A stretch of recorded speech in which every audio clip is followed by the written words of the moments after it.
I never planned to talk about this. For years, I convinced myself that silence was the only way to keep breathing without feeling like someone was counting my heartbeats. Some people overcome trauma, others just learn to live with it as if it were a second skin. Epstein's Island became that for me. A memory that doesn't age, doesn't lose sharpness, doesn't allow itself to be forgotten. I arrived there as a maintenance technician.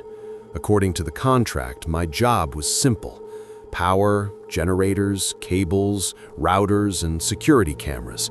A full package for someone who knew how to handle everything. The pay was far too high for something so ordinary, and the confidentiality clause appeared on every page like a polite threat. No questions, no personal records, no photos, no contact beyond what was necessary. I signed because I was desperate, and because at the time I still believed that beautiful places were just beautiful places. The island looked perfect: calm sea, light sand, dense vegetation, and a kind of silence that from a distance looked like peace. But up close, it was something else.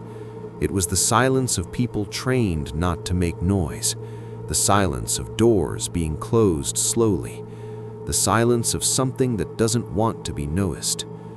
On the first day, a man in business attire, too clean for that heat, handed me a tablet with an internal map. Green areas for normal circulation, yellow for restricted access, red for forbidden areas. He didn't explain the red ones, he just made it clear that I would never set foot there. What didn't make sense was that in the system, the most modern cameras were precisely in the red areas.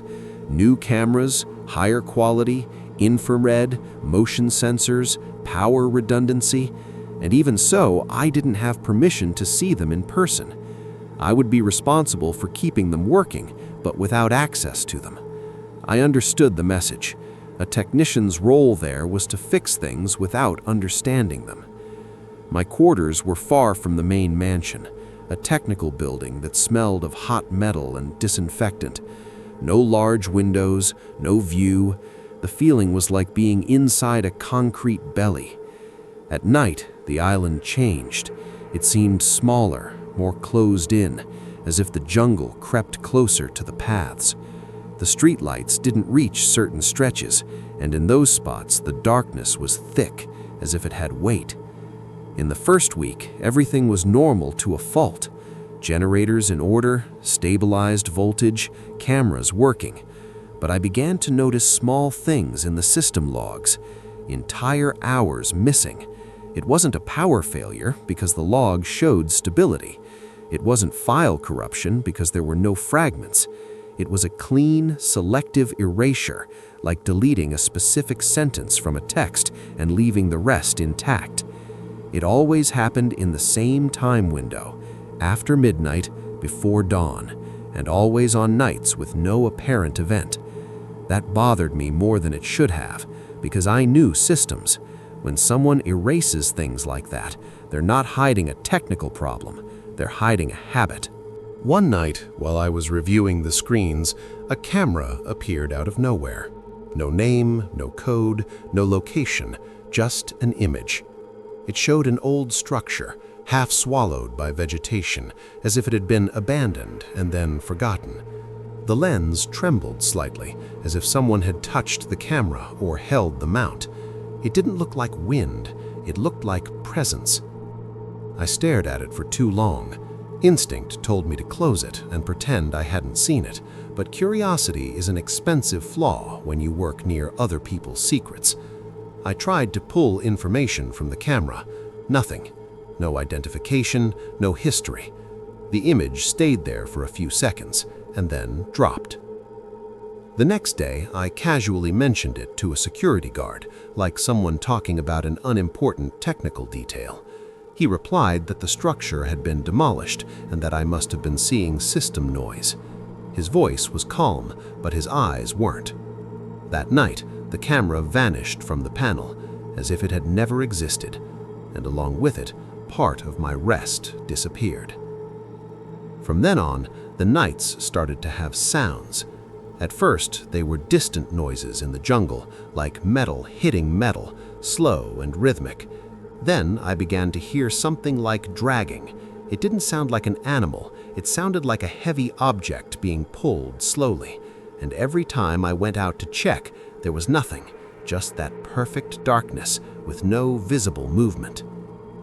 One morning, I found marks on the wall of the monitoring room, handprints, small ones at different heights, as if several people had been lined up there and forced to touch the wall.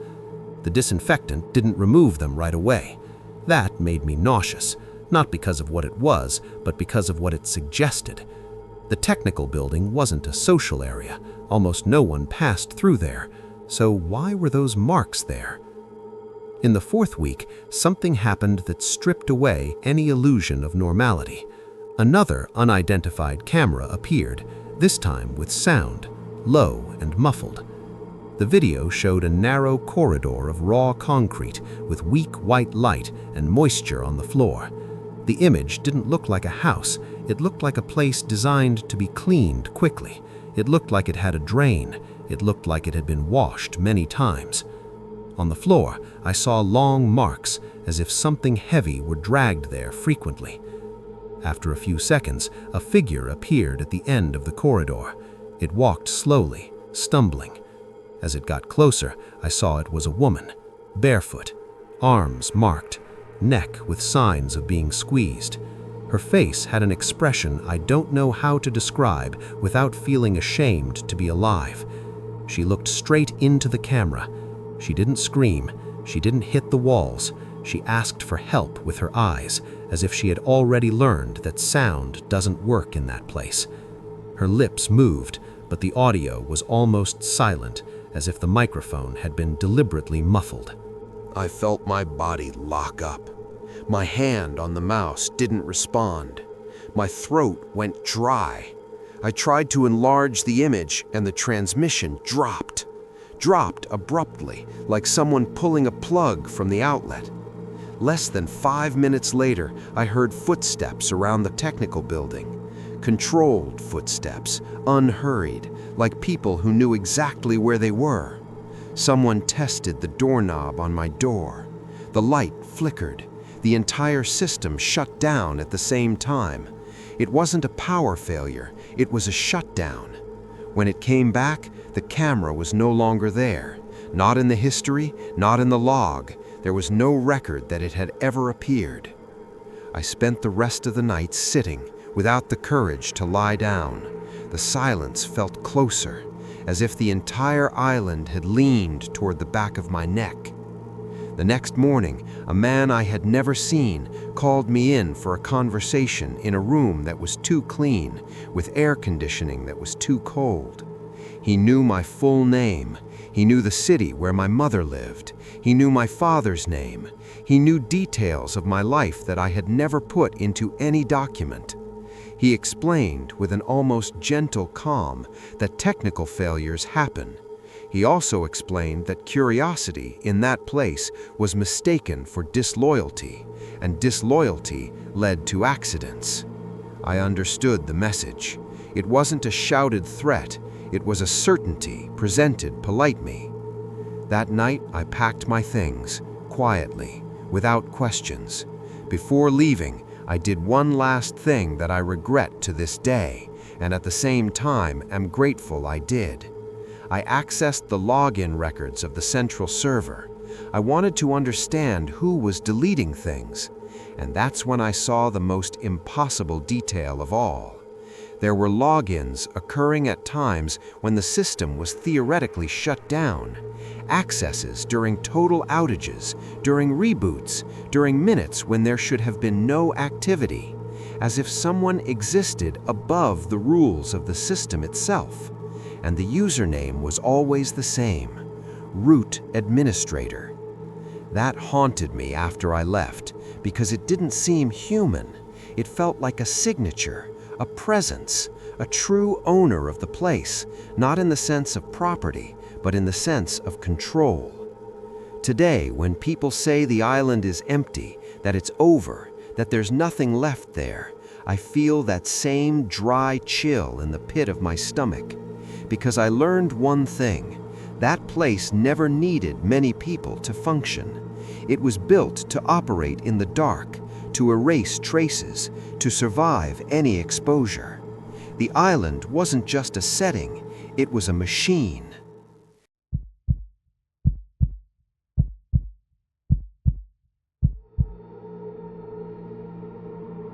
The door behind the kitchen. I have never told this to anyone the way I am telling it now. For a long time, I preferred to believe that certain things only exist as long as they remain in the memory of those who saw them. But Epstein's Island didn't give me that option. It came back in smells, in dreams, in bouts of nausea with no apparent reason. And it always came back through the same memory, the door behind the kitchen. I was hired as a temporary cleaner. There was no company name, no fixed address, just a meeting point, a boat, and a clear warning that questions were not part of the job. As soon as I arrived on the island, they took my phone, my documents, and any personal belongings. They said it was a security protocol. I accepted because I needed the money, and because at that point in my life, I had already accepted worse things. The mansion was too large to feel like a home. Everything was white, clean, organized, the kind of cleanliness that doesn't convey care but control. There were corridors that seemed endless and doors that were never used. My work was divided by areas. One day, only bedrooms. Another day, only bathrooms. Another day, only corridors. It was never allowed to clean everything on the same day, and the areas that didn't appear on the list were never mentioned. I quickly learned that some doors simply didn't exist for us. In the main kitchen, where I spent most of my time, everything was impeccable. Steel countertops, expensive utensils, knives too sharp for ordinary use. But there was something strange about the dishes I collected after private dinners. Leftovers that didn't look like normal food, wrong textures, irregular cuts, and a metallic smell that didn't match ordinary meat. At the back of the kitchen, there was an industrial freezer, far too large for the number of people who frequented the house. It never appeared on my cleaning list, never. I was only allowed to clean the floor around it. Every time I passed near it, I felt nauseous, a sudden sickness, as if my body recognized something my mind still refused to accept. One afternoon, while cleaning the pantry, I heard a strange sound, a wet, rhythmic sound, like slow chewing. It wasn't coming from the kitchen. It was coming from behind a wine rack I had never seen opened. The sound was calm, unhurried, like someone enjoying a quiet meal. I approached without thinking. Behind the rack was a narrow door camouflaged in the wood. It had no identification, no warning, and it was unlocked. I pushed the door. The smell hit me before the sight. A strong odor of raw meat mixed with something old, something that shouldn't have been there. The room was too cold, lit by harsh white lights. In the center of the room, there was a steel table with drains in the floor around it. It wasn't a common prep table. It was a table made to be washed down with a hose. On the walls, metal hooks, some empty, others occupied. There were human parts there, not whole bodies, separate parts, packaged, organized like ingredients. Arms, thighs, ribs, all labeled with dates and codes. This wasn't improvisation. It was method. It was routine. My legs gave out. My body wanted to fall, but fear kept me standing.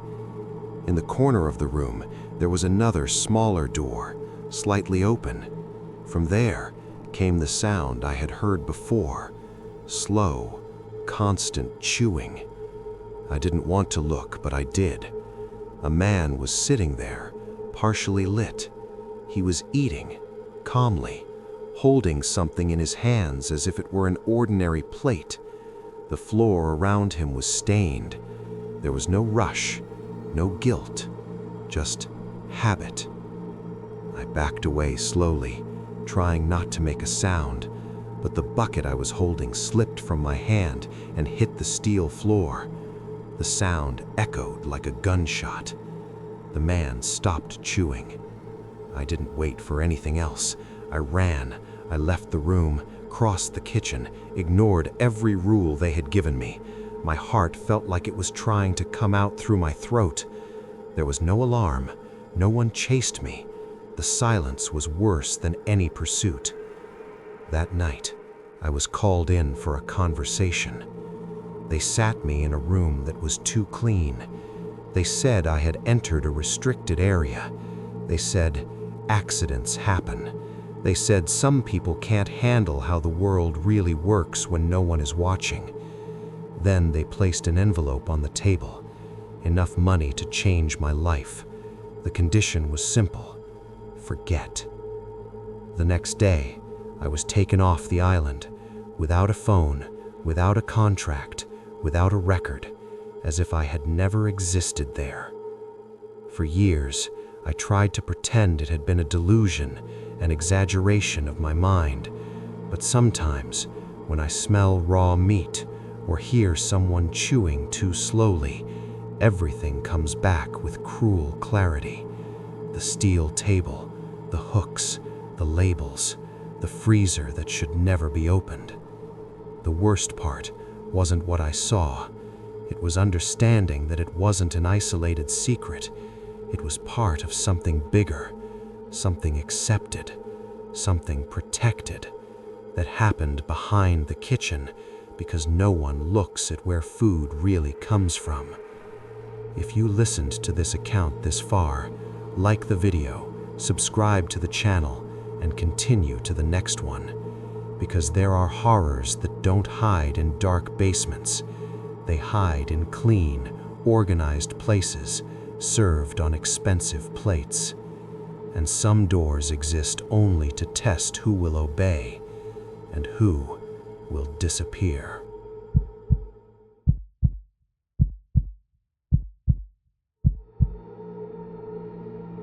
The temple beneath the sand. I went to the island believing I would be doing a simple job. My contract said private spiritual consulting. Nothing illegal, nothing explicit, just accompanying symbolic rituals for influential people seeking alternative experiences. I had worked with strange groups before. Wealthy people often confuse spirituality with entertainment. I thought it would be just another one of those cases. I was wrong. From the moment I footstepped on the island, I felt that the place didn't function like others. It wasn't just the isolation, it was the sensation of entering a space that had been in use long before any mansion was built, as if the land had memory, as if something there was awake. I was taken to a separate lodging, far from the main house. They said the meetings would happen at night, and that during the day I should not circulate without authorization. They didn't give me a phone, they didn't give me a watch. Time there seemed deliberately confusing. On the first night, I was led by two men to a remote area of the island. We walked through a stretch of dense forest until we reached an artificial clearing. In the center, there was a stone structure partially buried in the sand. It didn't appear on any map. It had no external lighting, only lit torches positioned too symmetrically to be decorative. That wasn't an improvised altar. It was a temple. The symbols carved in the stones were not generic. They weren't random drawings. They were ancient marks, repeated with precision, some partially erased, others recently renewed. Symbols of invocation, of submission, of offering. I recognized patterns that should never be together. This wasn't a modern cult playing at occultism. It was something structured, organized, practiced for a very long time. People began to arrive in silence. They didn't greet each other, they didn't talk. They wore simple, expressionless masks, as if identity were something undesirable there. I realized that I wasn't there to guide anything. I was there to legitimize it. The ritual began with low chanting. It wasn't a clear language. It wasn't Latin. It wasn't anything I could fully identify. It was a mix of repeated, cadenced sounds that caused physical discomfort. My stomach churned as the sounds echoed among the stones. In the center of the temple, they opened a passage in the ground, a subterranean access. The air that came out from below was hot and humid, with a strong smell of iron and wet earth. That wasn't a recent construction. It was ancient, very ancient. We went down. The space below was larger than anything that should exist beneath that island, a circular hall with rough stone walls and deep marks on the floor. Marks that weren't decorative, they were the result of something being dragged repeatedly. In the center, a huge symbol carved directly on the rock. There were no candles there. The light came from fissures in the ceiling, as if the structure itself had been made to allow that kind of illumination. That was when I understood that it wasn't a performance. They brought people into the center of the hall, not all at once, one at a time. Some were drugged, others were too aware. Their silence was the most disturbing part. There was no resistance, there were no screams, there was forced acceptance, as if they knew there was no escape. The ritual wasn't fast, it wasn't chaotic, it was methodical. Every movement followed an order, every gesture had a purpose. They didn't ask for anything in words, they offered. I felt something change in the air as the ritual progressed. It wasn't psychological, it was physical. Pressure in my chest, ringing in my ears, a sensation that the space was more crowded than it should be, as if something invisible was drawing closer. At a certain moment, everyone knelt, except me. Someone touched my shoulder, pressing for me to do the same. I obeyed, not out of faith, out of survival instinct. When the ritual ended, there was no celebration, there was no gratitude. People simply stood up and began to leave in silence, like employees ending a work shift. The bodies that had been used were not removed immediately. They remained there, as if they were part of the environment. That night, I couldn't sleep. I heard chanting coming from beneath the ground, even though I was far from the clearing. Muffled, repetitive sounds, like a memory that refused to leave. The next day, I tried to speak to someone from the organization. I asked how long it had been happening.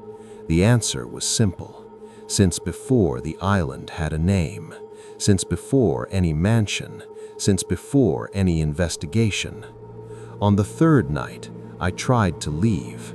I discovered there was no boat available. I discovered that my name was not on any departure list. I discovered that my presence there was no longer optional.